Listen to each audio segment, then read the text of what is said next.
Agile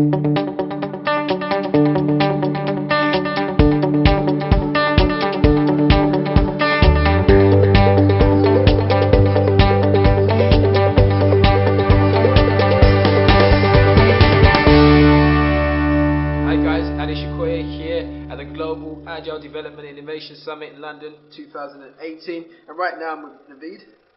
Thank you, Brett. How you doing? Very well, very excited to be here. I'm very excited to have you here because you gave a really powerful, inspirational and eye-opening talk earlier on. But before we go on, can you just quickly introduce yourselves to those people watching right now? Tell us a bit about your background. Okay, I'm Naveed. I help people find their purpose for their higher motivation, productivity and innovation. Basically, I'm an Agile coach and lean transformation expert, and do train the trainer, coach the coach, and related things with the organizations, helping them do better for themselves and for others. Awesome. So, do you want to qualify what better for themselves and others mean, not just within the Agile context, but within the wider context? Yes. So, I very strongly believe that we are here on this planet for a reason, and that reason is beyond just satisfying our own needs. Okay. So that what that means is we are not here to just make money, buy stuff, and pass away. There's much more than doing that. So consuming is not going to satisfy us. It's the contribution that we need to work towards. And how that works is wherever I go, if it is a charitable organization, I help them without any cost.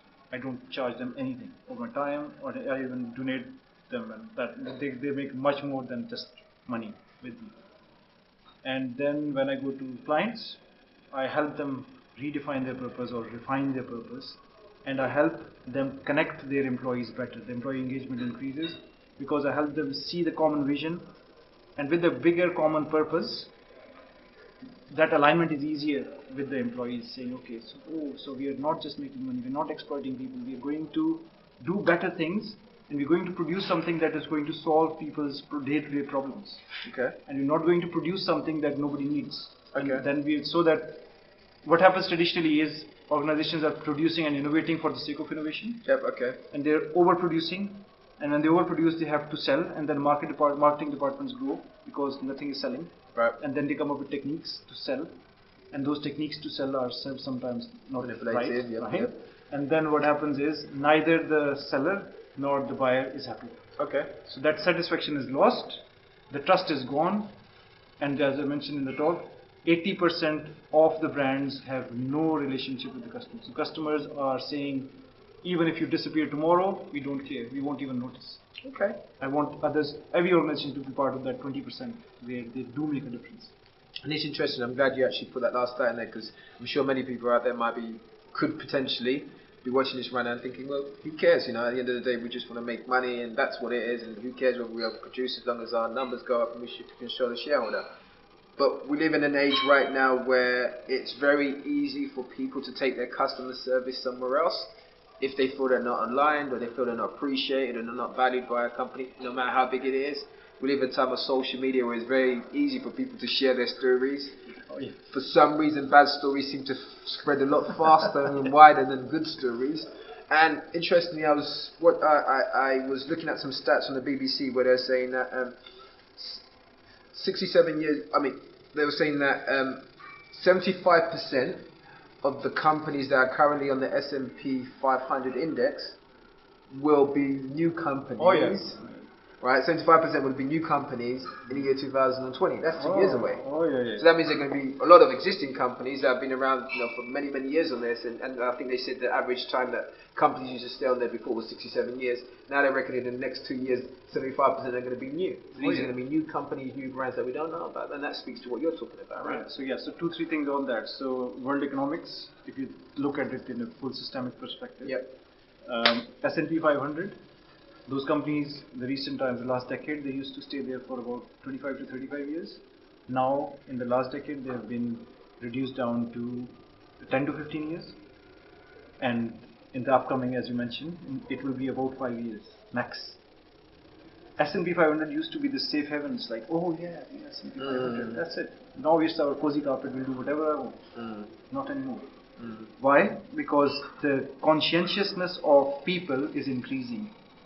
Why? Because they've been fed by this profit-oriented, making money at any cost enterprises so much that they don't trust them anymore. So what happens is they go to the smaller suppliers, and you will notice many people have stopped going to Costa and Starbucks, for example. I know many. They say I'll go to my local tea coffee shop. They say it's more personal. More personal. And it's going to benefit the local person. Same with the grocery stores. Yes, whenever the big ones come in, smaller ones close down because they can't afford it. Right? They don't have those supply chains in place. How that is going to turn around, I don't know. But then these big organizations need to learn that lesson, that without a purpose, without contributing to this planet, without improving people's lives, there is no survival. And that 75% at churn, it will be them. These will be dinosaurs, gone. Nobody will notice and nobody wants to notice. A quick example on that.